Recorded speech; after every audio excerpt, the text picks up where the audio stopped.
Good afternoon, Aftermarketers. It's Carm Capriato. It is aftermarketweekly.com, Aftermarket Weekly Live. It is what episode number is this? Hang on a minute. It's 21, isn't it? 21. You have absolutely had a chance to see 20 shop tours, and you're going to get a great one today. And I have a guest host with me. So glad to have you here. Don't forget, we repurpose these on aftermarketweekly.com, on Remarkable Results Radio. .biz, and we just have so much fun putting these together. It's a lot of work, but we believe that there's so much benefit. And don't forget, we can see the comments that are going on with Facebook, so we'd love to have you today. You'll never guess who I have with me today. Yes, it is Amy Matnat, and I think we're all impressed that Amy is here with us. Hi, Amy. Hi, kids. Hi, kids. That is so good. Amy Matnat, a great friend. I have to say that we met in May of 2015 when you did your first episode with me. Dare not tell everybody that we did 16 podcasts together over 5 years. Wow. Yes. Thank you so much. A couple of great ones. We did a great one on back office operations, ASE credentials. Those were just outstanding episodes. I thank you so much for that. Hey, today we're going to, and Amy's my guest host for the entire show. Brand new format. Even though I've had some guest hosts before, I got Amy hanging with me during the whole thing. I can hang with you, Carm. Yeah, and she's got a couple of great things to talk about. In fact, let's put up the agenda so you can see what we're doing here today. Amy's going to talk about pivoting. I'm going to talk about how I see it. Amy's going to hit trending. And then we're going to open up a fortune cookie and find out your fortune today. And then we're going to have a shop tour from Brad Pellman and then do some trivia. Let's show you Brad's place down in Boulder, Colorado. It is, I have had a chance to see some of the behind the scenes. This is an absolutely beautiful solar panels. Yeah, first class facility. Wow. Look at those solar panels. That's nothing so like cool. I'll bet you the sun shines all the time in Boulder. It snows in the hills, right, Brad? And we got heat. That's cool. Anyway, down on the prairie. Hey, we're going to do a trivia today, and let me tease you with it. What Swiss race car driver built his first car in 1911 with financing by William Durant? And I'll give you a hint. William Durant founded General Motors. There's a hint for you. Okay. Amy, we've got to remind everybody that we'd love you to check in with your city. We'd love to get a like, a share, and or a comment. And Amy, I'm not sure you can see, but we can see the comments. Deborah Skoll says, good morning. Dwayne Myers, Amy and Brad are two great guests. Oh, Dwayne. Thank you. How sweet. Good to have you here. Hey, what's going on this week? We had some really cool episodes that came out, Amy. The ladies, those girls. I know they've got a hot lot tickets, to say. all of them. I know, and we had a good time with Rachel Walker, Jamie Carlson, and Emily Chung. They have a lot to say about a lot of stuff. I don't want to give it all away. So worth your while to listen to us. And then last Friday, Randy Pickering, a legacy guy in the industry. I mean, if you look at his smile, it's infectious. And that's just how Randy is. He's a great person, always been a leader in his industry with, you name the association of the cause. And basically, he succeeded the business to two of his boys. And we catch up with Randy. I've always wanted to interview Randy. And what is Randy doing now? And you'll have to listen to the podcast to find out.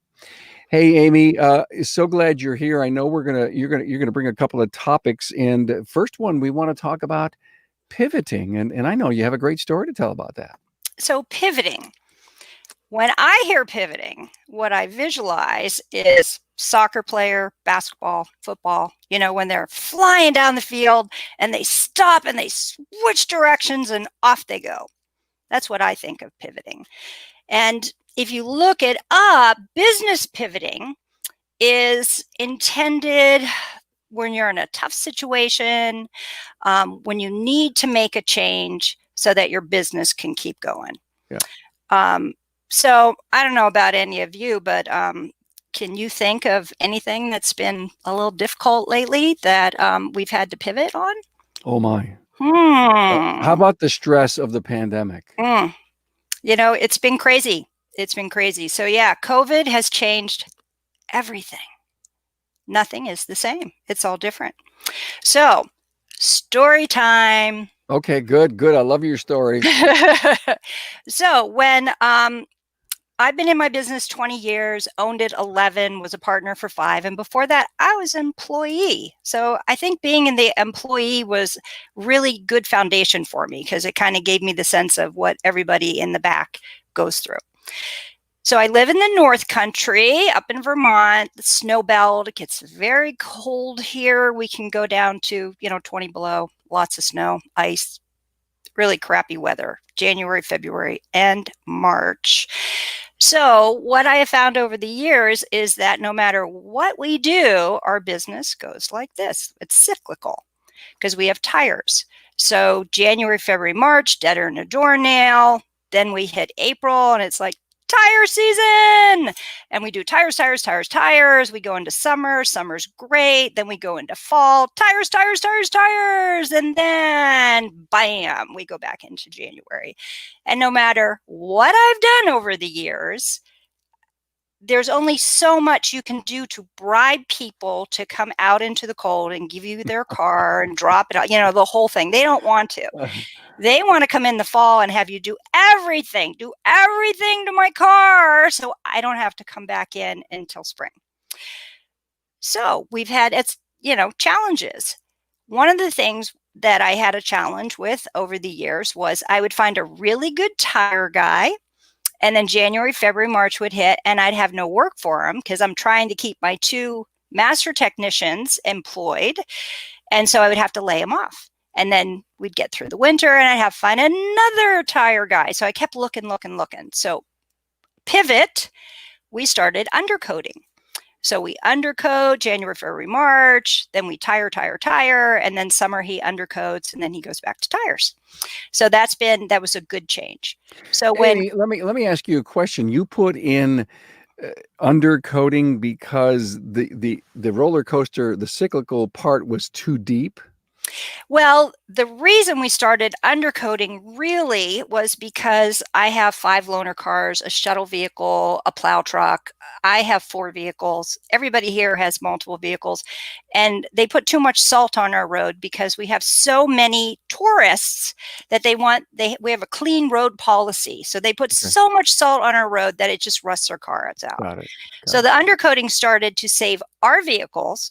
And then we started offering it to our customers and we found out that, oh my God, everybody wanted their car undercoated. So it became a thing and it's been fabulous for the business. Well, that is too interesting that you would make a pivot like that. But pivoting, I think, didn't you have to go back on the counter? So, so then COVID happened. So, I save up money all year long to get me through January, February, and March. So I got my, we know we have the undercoats coming in, but, I'm not going to have my master technicians undercoating and they're not going to stand for that. So I have to keep them here. And so my promise to my staff is it doesn't matter what the weather is. If we don't have the business, I will take care of you. That's my promise. So all year long, I save. So we have enough money to get us through January, February, March, knowing that in April, tire season hits, the floodgates open, and cash flow happens. So this year, January, February, March were very slow. I'm running out of my, my rainy day slush fund, and COVID hits.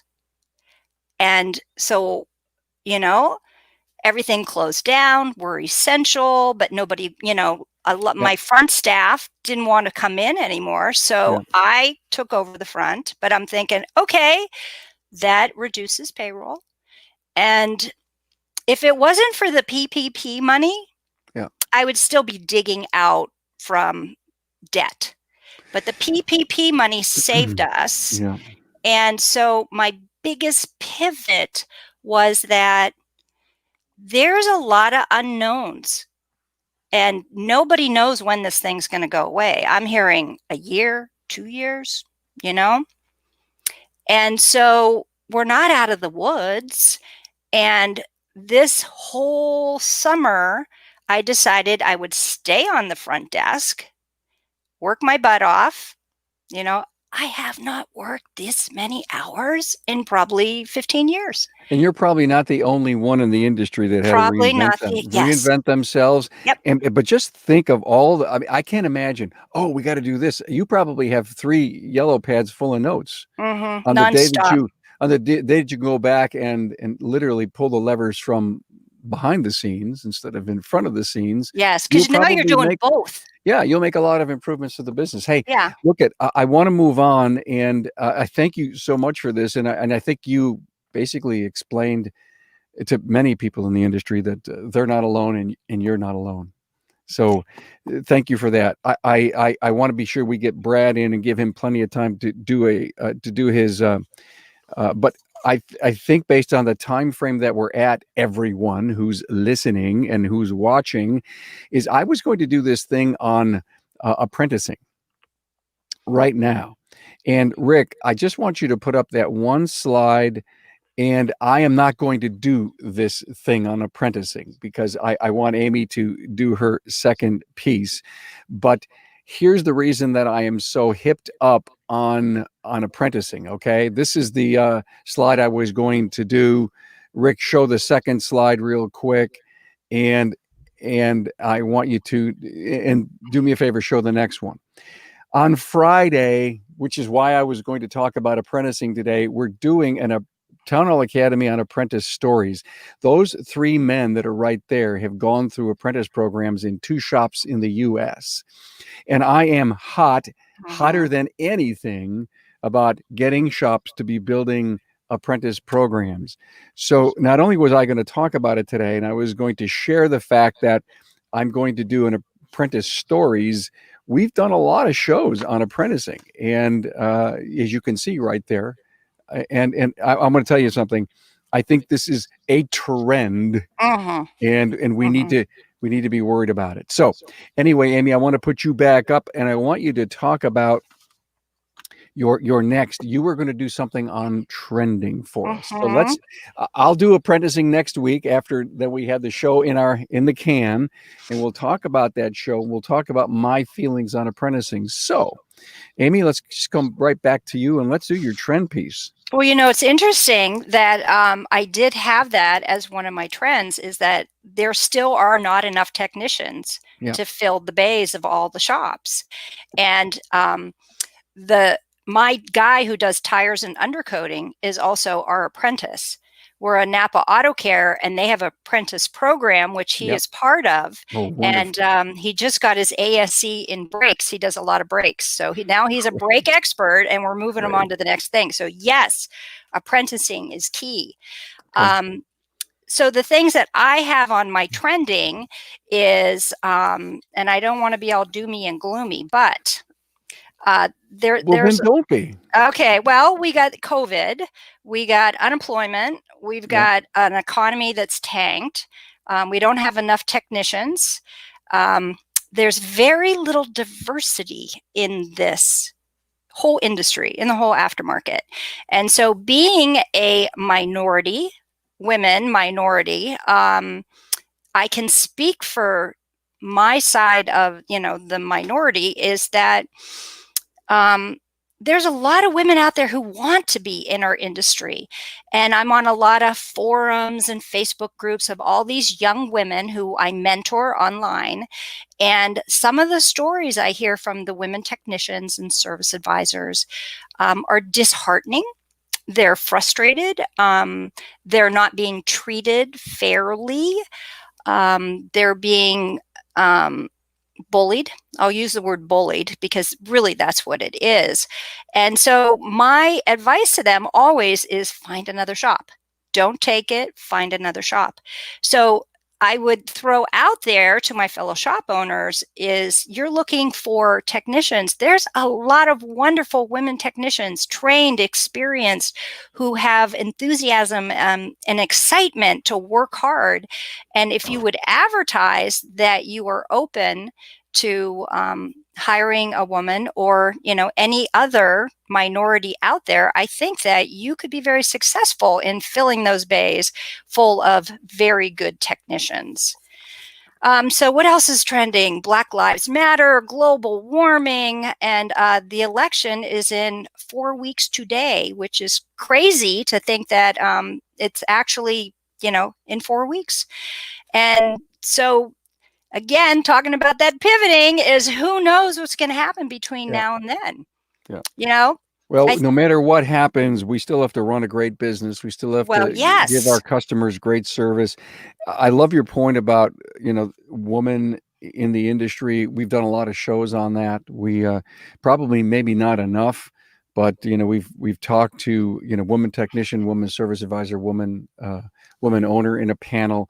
And so, listen, everyone, me, I get ideas each and every week from the industry. Hey, did you ever do a show on this? No. Can you recommend someone? And all of a sudden, we have a knock 'em, rock 'em, sock 'em great episode because the passion of the people just bubbled up and they sold me on it. And I felt that it was time to do that. So, Amy, I'm always ready to. Now you're a big supporter of women, Carmen, and you've given women a voice more so than we ever had before, which is so cool. Yeah. But I guess my biggest advice to folks out there is to pay attention. You really have to pay attention as a leader of your shop. You need to have your ears open, pay attention, be ready to pivot, and be prepared because who knows what's going to come next. And I feel that being a car hospital, because that's what we are, we're essential. And I think in a sense, the essentialness of repair shops have been a good thing for us. Is I think the general public are acknowledging how essential we are and appreciate us a little more. So it's all about taking care of your customers, taking care of your employees, taking care of your communities. We have to be leaders not only of just the business, but we're almost having to mentally support our staff and our customers because people are scared and confused and off balanced. I would say that's the word. Thank you. Thank you so much for that, Amy. Thank you. Hang out. We are going to get ready to watch Brad Pellman do a phenomenal shop tour because I've had a chance to see it yesterday. Hey, what's going on? Remember I told you about, that's right. We're going Cookie time. We're going to do a fortune. Cookie time. Rick, I think that was just a little too fast, but that's okay. But I'll do it now that you told the world we're going to do fortune cookies. So I won't give you the lotto numbers, but I am going to tell you what the fortune is, and I hope it's good for all of us. Hang on, glasses. Happiness measures a person's real worth. Oh my, that is so cool. That's very profound. Happiness measures a person's real worth. Got to be happy. Got to be happy. Thanks, Rick. Hey, let's remind everyone about that Apprentice story that we are going to do this coming Friday, the Town Hall Academy. The story, you can watch it live on any of my websites and or live streaming on Facebook, on YouTube, on LinkedIn. And Improving Workflow comes out Thursday. That was last week's. This was off the charts. Let me tell you that these 4 guys I had on, they were just phenomenal. They just kept giving and giving and giving. And there's some incredible takeaways in this episode. So proud of this team getting together. And I want to give you, and so we did the fortune. Archived episodes for this show are on aftermarketweekly.com. You can actually watch it live right there too. And don't forget about this classic episode I wanted to teach everyone about. Mike Michalowicz, the author of Profit First. God, of course, I'm reading his books. I read all of his books, and of course, I interviewed him. And there's so many of you that have adopted his style of money management. Hey, it's time for our shop tour. Let's bring in Mr. Pellman. Hey, Brad, how are you, Carm, man? I'm doing good. How are you, Carm? I'm great. Thank you so much. Boulder, Colorado. Brad, he's done 3 episodes with me. Make Your Competitor Your Friend, Localizing National Training, and Lean Processes, Eliminating Waste. And so keep all that in your mind as you get a chance to see his beautiful shop tour At the end of this, I'll tell you where we're going next week. So, my friend, you have the stage. All right, I'll walk you through it quick. It's a big shop, so I'm just trying to get you to see everything that I can. Okay. Starting off up here in my, we actually have a nice training room at my shop. I have a big upstairs that doesn't get used very much, and we figured out a way to use it was to basically just create our own training area. So starting off here, we, obviously we have a big screen, we've got whiteboards, we do all of our training up here. We do hire apprentices, so we do expect our technicians and stuff to train all the time. We actually have weekly meetings. So we do leadership meetings, which we talk about what we need to do. We do monthly meetings with the entire staff where we talk about how the business is going. We do sales training meetings, which we just did last night. So just keeping everybody in tune with what the business is doing and how things are going is really important. So you were telling me how many cars you've got to get done today? We take in, so we have probably over 30 cars today. We take in about 30 cars a day. You can see somebody backing one in right now. That whole line of cars are all cars that are going to get worked on. They don't have to be all done today, obviously, because we don't know what's wrong with them, but that's the plan. But yeah, we, our business is 2 buildings. I've got this one here, which I own, that has the solar panels on it. And then I have another building off that I'll show you real quick at the end. But this is the front of the office. We keep these spots open all the time for our customers so they can pull right in. They're open and available when customers pull up to us. Service riders are tasked to check cars in right away and immediately move them and get them ready for the technicians. Okay. That process takes about 5 minutes or so. Hold on, I got to put on my mask. I've got people in the office. Okay. I like all your signs, your doctor credentials hanging up right there for your customers. Very nice. Yep. Yeah, we do. We're a TechNet facility, have been for a long time. I've been in business for 25 years. Of course, there have been a lot of changes. I don't know if you can see them, but we have put up plexiglass all over to separate our customers and keep them safe and keep my employees safe as well. We're in a cold climate, so we have a little bit of an issue about wintertime when people are waiting to be picked up and it's cold outside. So we did a little extra, and then we sealed off our waiting room from my employees as well, so that people can at least hang out for a little bit while they're waiting to be picked up. Got it. So obviously we have this nice big waiting room, which is great. We have our coffee facility and our condiments for everybody. And so as we walk through the front, just trying to keep going. So you're not going to flip your camera around, are you, my friend? I'm not. Okay. I can, Okay. I get it. I love it. Beautiful. He can walk backwards very well. Do you see him make it down those steps? I'm amazing. Impressive. Did you see that? Yeah. We've got bathrooms for both our customers and our employees. Nice. They're separate. I've got a kitchen area here that is usable, and everybody brings their lunch here and stuff. This is our old conference room, but we actually got too big for it. So we'll move back out here, go to the shop. What a beautiful place, Amy. Oh, so nice. Kind of our work area here. Everybody's doing their thing. Look at that. Look at the view of the shop. Yep. We've got windows so we can see what's going on out here. And I'm in kind of an old building, so we call it the maze to get back to the shop. But basically, as we walk through here, you've made it work. We've got a hallway. We've got our parts room. We've got an employee center to give us a call. One of the neat things about my shop is we used to be owned by Western Disposal, which is a trash company. And hopefully we're good. But I actually have a full locker room. That's nice. With showers and everything for everybody, which works out great in case there is some kind of somebody takes a little bath and can't leave or something. Yeah. Sure, yeah. Which does happen. It does happen. But we walk through, and then this is the back of the shop here. I got 4 lifts in the back of the shop. Everything's racked up today, so that's a good sign. We actually have a tool and equipment room where we keep all of the common tools that everybody uses. So they should always be in one location so that people can go and find them as soon as they need them. Yeah, keeps them clean. Yep. And then the front side of the shop, looking back at the office, you can see the window back through there. I see. Yeah.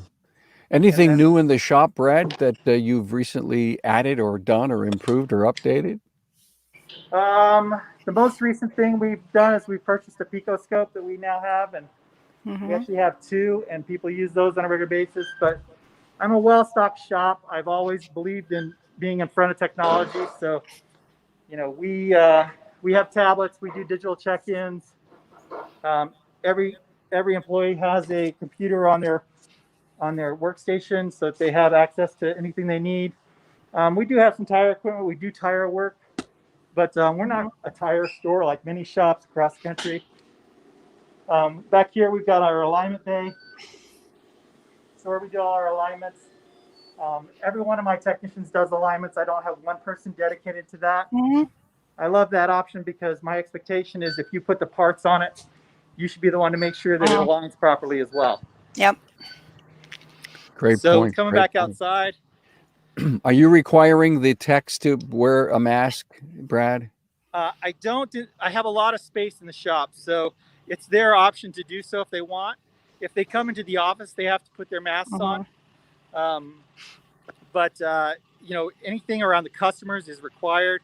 In the shop space, we have, especially it's been summer, so we've had the doors open the whole time. Usually the ventilation is going. Everybody is probably more like 12 feet apart in there, 14 feet apart. So it works pretty well. But certainly, like, we're having a meeting on Wednesday, and we're going to have a little discussion about mask wearing when you come into the office, because we've had some technicians not wanting to put their mask on when they come in the office. But it's a law in Colorado. Brad, while you are walking to show us the other building, you said you had training last night on sales. Did you do it yourself? Did your people do it for you? Oh, no. Uh-oh. Oops, I'm losing you. Yeah. You know what, I see that. I'm not going to. Yeah. I probably, you know what I did? We talked how perfect I was doing, but I did not turn off the Wi-Fi. You see, we have rules when we do this show.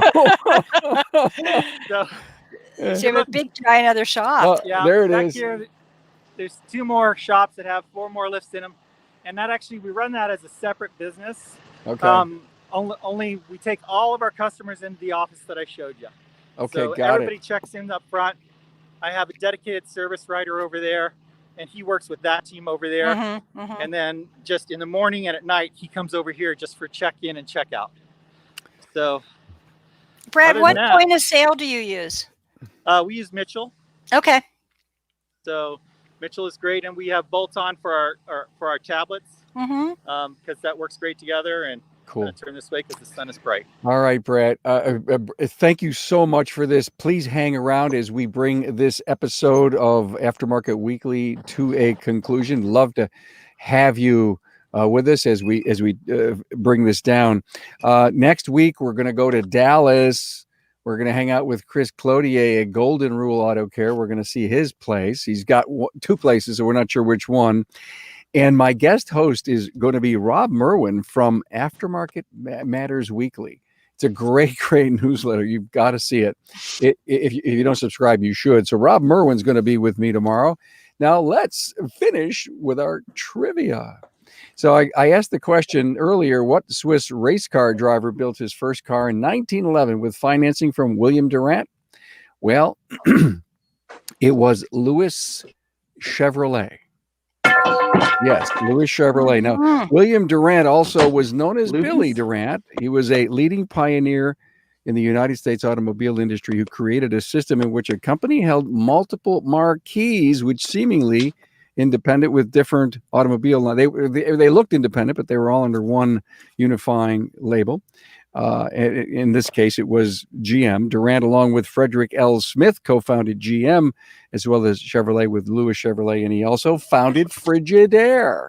Oh, what a fun guy. Yeah, cool. Yes, William Durant. So thank you for that. Hey, guys, Brad, again, thank you for a great, great tour. Amy, as always, phenomenal wisdom. It's so nice to see you again. You I've shared your missed heart. everyone so much. I know you shared your heart with you. So Mhm. we'll see you again next week. Watch for this on my remarkableresults.biz website. Watch for it on Aftermarket Weekly. Watch for it in social media. Learn, have fun, and enjoy the tour. Be and safe, Amy's wisdom. everyone. Hang in Yes, and there. be Hang in safe. there. Thanks, Brad. You bet. Thanks, Carm.